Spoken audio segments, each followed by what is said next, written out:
Welcome to my channel. We're going to go ahead and get started. I want to speak about reputation and divine vindication because silence has a way of telling the truth without defending itself. You don't owe the world an explanation when God's about to make the evidence speak. They saw your name, they assumed your story, but they never saw the process that purified your character. Every rumor was a test of restraint. Every whisper was an invitation to react, but you didn't. You learned that dignity is louder than defense because divine timing has a habit of turning gossip into promotion. What they said in private will echo back in public, only this time with proof that you survived what they swore would destroy you. You see, reputation is what the world builds. Vindication is what heaven reveals. And the moment you stopped chasing people's perception, the truth started chasing you.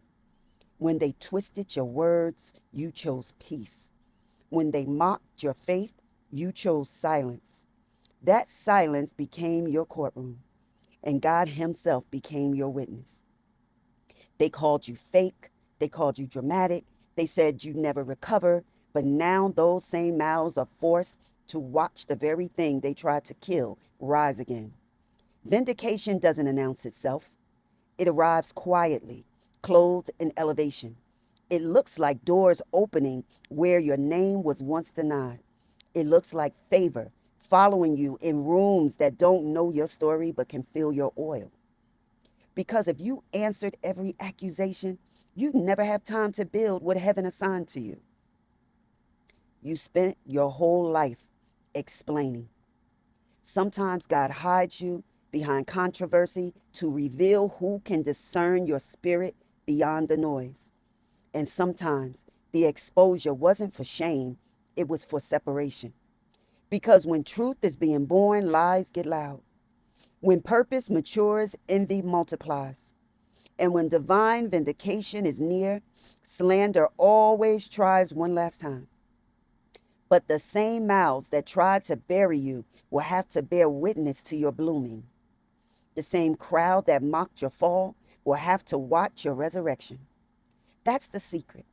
Reputation is man made, but character is heaven kept. And character outlives conversation every single time. So don't correct them. Don't chase rumors. Don't water down your peace while you let God write the ending. Because when it's time, your name will clear itself. Your works will testify louder than any word ever spoke against you. And those who misjudged you, you will have to admit you were never the villain. You were the vessel. Because the next time your name comes up, it'll be in gratitude, not gossip. And that's divine vindication. If you ever silence every rumor, you'll lose the sound of your own calling. The more they speak, the clearer your mission becomes. You don't rise by correcting lies. You rise by outlasting them. They whispered, thinking the whispers would wound you, but every sentence they spoke became a wind that carried your name into rooms their envy couldn't reach. Reputation is borrowed, but vindication is earned through silence, through storms, and through scars. When you stopped defending yourself, heaven started defending you. And that's when things began to shift. The tables didn't just turn, the whole room changed direction. They built stories about you out of fragments, pieces of overheard pain. But perception is a fragile thing. One gust of truth can scatter 1,000 opinions. Still, you stayed silent. Not because you were weak, but because wisdom doesn't debate fools. You learned that defending yourself to the wrong audience drains the energy you need for your next assignment. Every lie became proof that you'd outgrown explanations. And when you didn't stand up to argue, they mistook your peace for guilt. That's the beautiful trick of divine timing. It lets confusion expose itself. Silence isn't cowardice, it's strategy. It's the sacred space where God edits the narrative. While they were posting screenshots, you were building fruit. While they were throwing shade, you were sowing seed. The hardest lesson? Learning that vindication takes longer than revenge. Revenge wants to be seen. Vindication doesn't need an audience, it needs alignment. And when your life becomes the evidence, words become unnecessary. There's a moment when your consistency embarrasses your critics. They can't understand why doors kept opening for you after everything they said, because integrity outruns rumor every single time. People can tamper with your reputation, but they can't touch your record with heaven. And that's where divine vindication lives, in the unseen files of obedience. Every time you chose restraint over reaction, that was a record entry. Every time you blessed those who mocked you, heaven took note. So when the harvest comes, don't apologize for it. You paid for it in silence, in restraint, and in nights where you cried instead of clapping back. There will come a day when the same people who misjudged you will have to sit across the table and call you needed. It won't be pride, it'll be prophecy, because every betrayal was setting a table for revelation. They're actually advertising your endurance. They're proving what you've carried can't be canceled. And the more they talk, the more God multiplies your reach. Vindication doesn't show up with a press release, it arrives in manifestation. It looks like healed skin where the wound used to be. It sounds like laughter in a place you once begged to forget. It feels like peace that confuses everyone who expected you bitter. When they dragged your name, they thought they were destroying reputation, but all they did was push you into transformation. You exchange public misunderstanding for private anointing.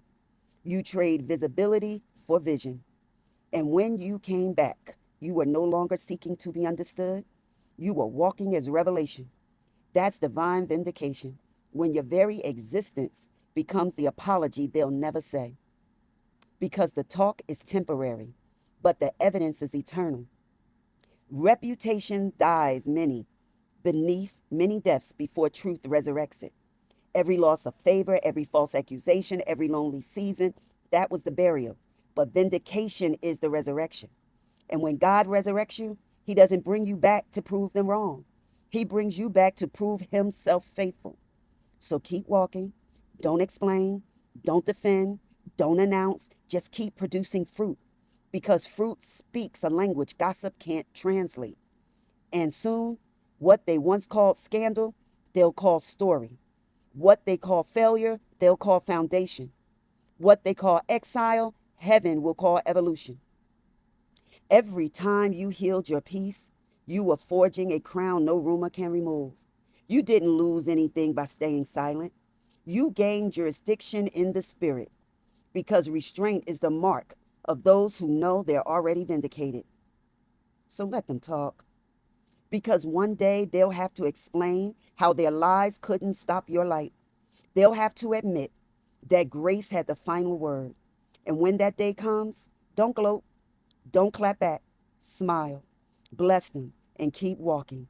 Because vindication isn't about proving who was wrong, it's about proving who you became. So here's the truth: they can damage your reputation, but they can't delay your redemption. They can mock your name, but they can't rewrite your purpose. Your silence was not weakness, it was prophecy, and now the evidence is walking into the room. You don't have to say a thing. Heaven already cleared your name. Because while they're still rehearsing what they think happened, you're already living what God promised. That's not rumor, that's revelation. And that's divine vindication. See you on the next one. Bye bye.